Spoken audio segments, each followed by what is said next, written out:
I've been asked to demonstrate how to thread a machine, so I'm going to demonstrate on this machine, which is a brother, but all the ones that I've used have been pretty much the same principle, so I'm going to show you. This 0 to 5 here is showing you whether the line is going to be straight or zigzag. 0 is straight, and the farther up you go, the 5 is the more the machine will zig and zag. This is the position of the needle to the left or the middle or the right. Most of the time you keep it in the middle. And this is the length of the stitch. If you were doing a decorative zigzag, you do a very fine stitch. 1, 2, 1 is the smallest length stitch, and then 4 is the largest stitch on this one. The first thing I'm going to try and show you is how to thread your bobbin. So I'm going to take it, you put it through one of the holes in the side here, and you have to go around a couple times. And sometimes it comes out just like that, which is why you want to go around a couple times to make sure it's caught. So you put it in the hole and then hold it with your one hand while you wrap it with your other. Get around a couple times, and now it's around enough that it's going to stay. So let me show you. This here is where the bobbin's going to go. It's not engaged until you push it into that here. And that's going to engage the bobbin, but you don't want the needle here to keep going up and down while you're doing it. You can, but you don't need to. So right here on the wheel, I can disengage the needle here by turning this, loosening this, lefty-loosey, righty-tighty. And I'm going to show you the top of the machine. It has a little cheat sheet icon here.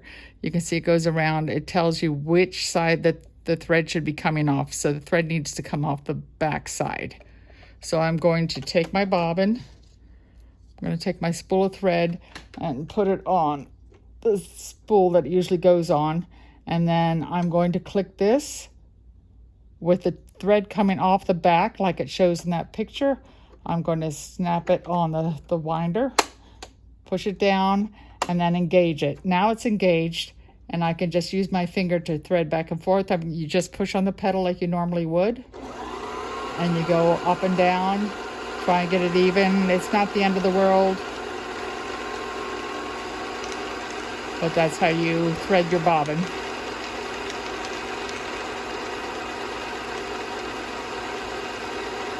So that looks pretty good. I'm going to stop right there on my bobbin. You can go, it will stop automatically, but I'm going to stop here.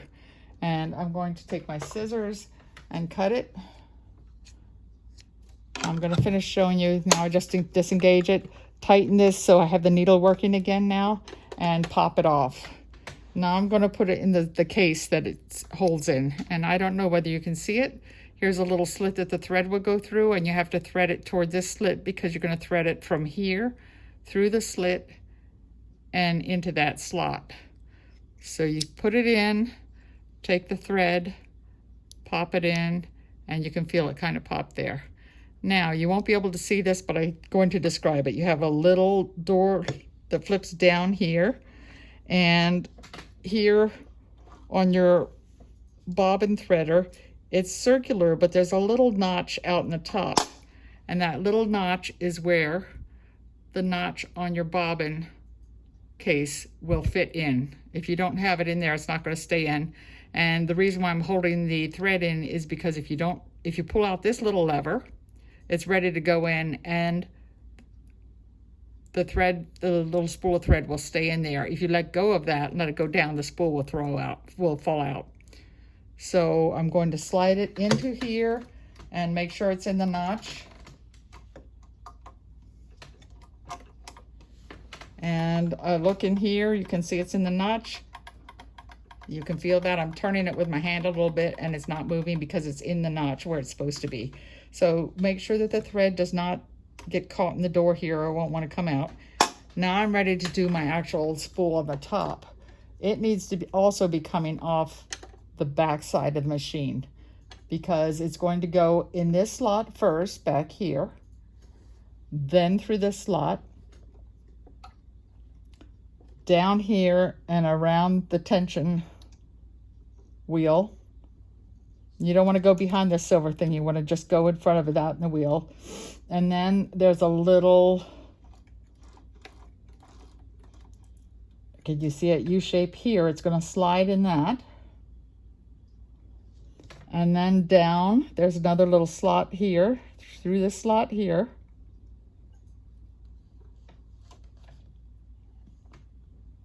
And then there's one more slot here before you get to the needle.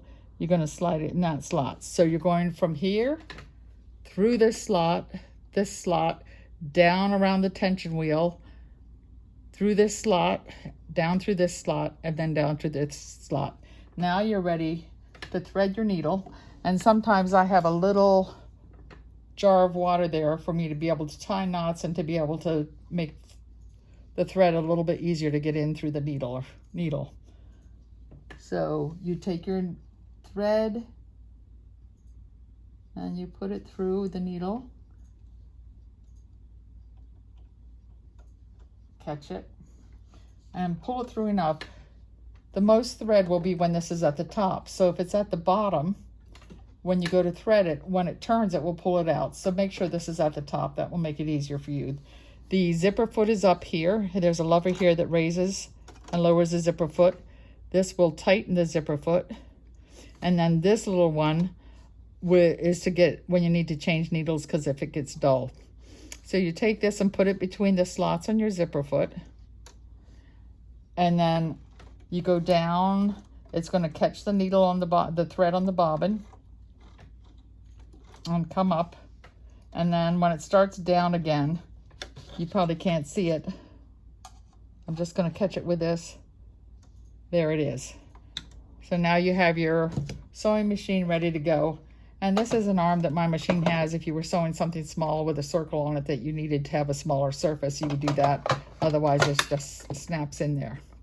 And then this does have slots on it, here, here, and here, and here, that are guides for you when you're sewing, so you can sew straight. You would put the material on whichever one of those you wanted, and then you would put your thread in, your needle, your material in, and I'm not going to do this because I haven't sewed it, and then put your foot down, and then you can start. If I push this in, this will make it go in reverse. And so if you do that, if you go in reverse first and then forward, you don't have to tie your suture because it's over top of itself and it won't unravel. If you don't do that and you just go one direction, then you have to pull both threads through to one side and then knot it. This is the tension foot, and I really don't know that much about this. This tells you how much tension there is on your thread, and usually mine stays on between 2 and 2.5.